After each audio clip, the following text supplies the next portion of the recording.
Few images convey more vividly the innate, indomitable craving for freedom and dignity of the human spirit than that of one anonymous man confronting a column of Chinese tanks on 5 June 1989.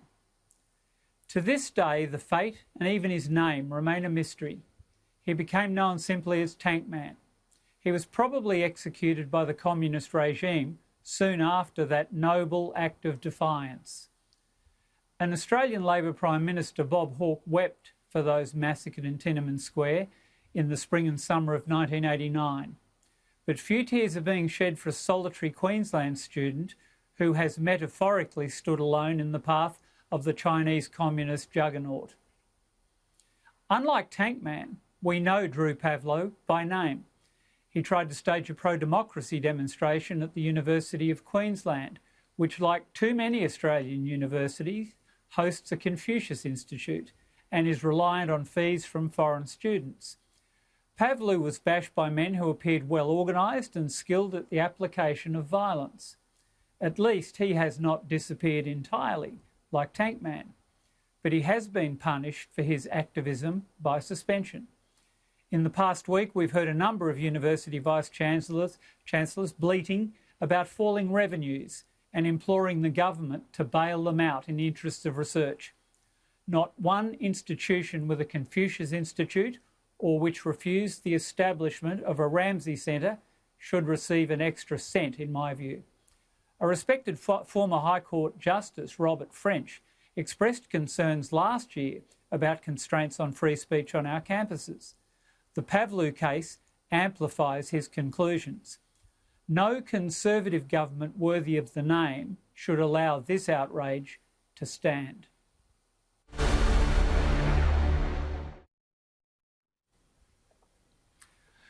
Well, Campbell, that's your home state. I don't know, you're an alumnus of RMC, as am I, but what do you make of all this? Do you think young Pavlou's been dealt with harshly, or is UQ doing something that, or are there some charges that we're unaware of about his propriety? Well, look, there might be some things that Drew has done that we're not aware of, but as the days go on, I'm surprised that the university hasn't felt they can be forthcoming about that. But I say this, and I'm a graduate of the university, I did my MBA there, I'm ashamed by their actions. I think it's about time that our coalition federal government got into the detail of what's going in here and intervened. This university has clearly been hooked onto the cash pipeline from Beijing, has compromised itself in a most dramatic way and perverse way.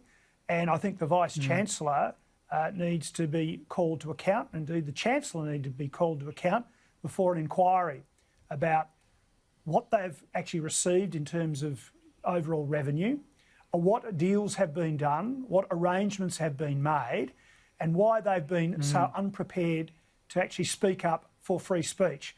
And I again note, and this is a conflict in a way for myself, but I note that the University of Queensland Press has taken a position in, basically, they won't publish books these days if it involves conservative figures, people from the right of politics.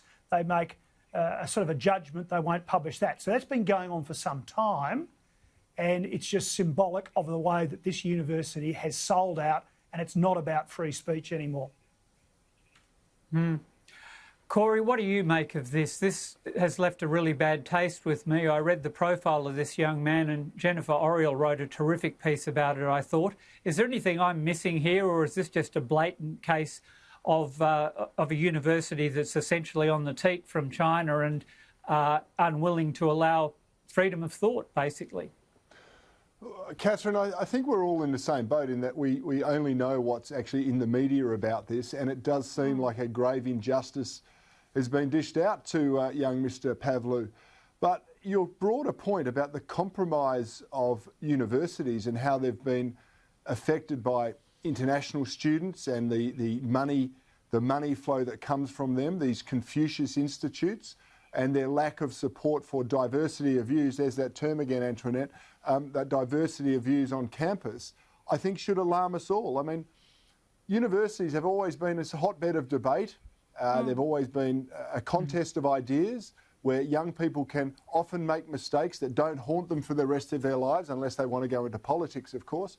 And we should be encouraging that. We shouldn't be shutting down that, because once again, if we develop groupthink, if we expect everyone to come out of an educational institution all thinking the same way, we are doing a huge disservice to the future of this country and all of those graduates. Now, I'm looking for a point of agreement from you, Antoinette, on that, because we haven't found any this episode. And you're going to get one. Look, I think the really interesting thing is, to echo all of your sentiments, is the complaint against him is still confidential. So there was 186 pages of charges against him, of which very few details have surfaced. So we know he sent a few angry tweets, apparently on his private Facebook page, without naming names, called out certain other students, suggested perhaps a professor is financially compromised, taking money from the side, from the Chinese regime. But from what I can see, it's a bunch of tweets by a student who's talking about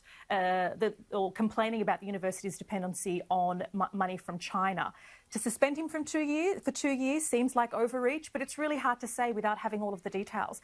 Interestingly, one of the people who was apparently one of his victims spoke to the ABC and said that he wasn't offended in the least, and he thinks it's laughable that he's part of the 186 pages of charges. So there's not much more I can say, other than, you know, there should be freedom of speech at campuses. University students or young people often get involved in very cranky exchanges online, but to be suspended from a university for 2 years, it smells like, well, I would hope something much more serious has happened. And the Chinese consul holds an honorary academic post at this university. I find that absolutely staggering, frankly. I just find it staggering. And